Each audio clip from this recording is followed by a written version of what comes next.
இல்ல அந்த பாசம் தான். பாசத்துல தான் அடிக்கிறது. அத அடிக்கும்போது சிலது அங்கங்க வந்துட்டு தழும்பு காயமா ஆகலாம். எது வேணாலும் ஆகலாம்.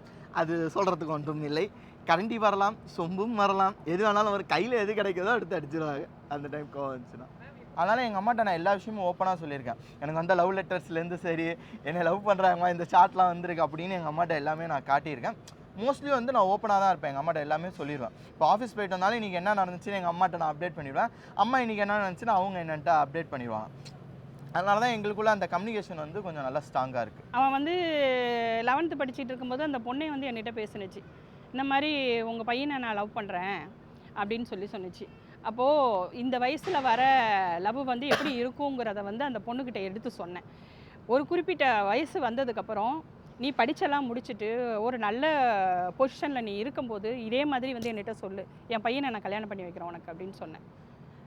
ஓகேன்னு போணுச்சு. இப்போ வரலாம் அந்த பொண்ணுக்கிட்ட இருந்து எந்த இதுவும் கிடையாது.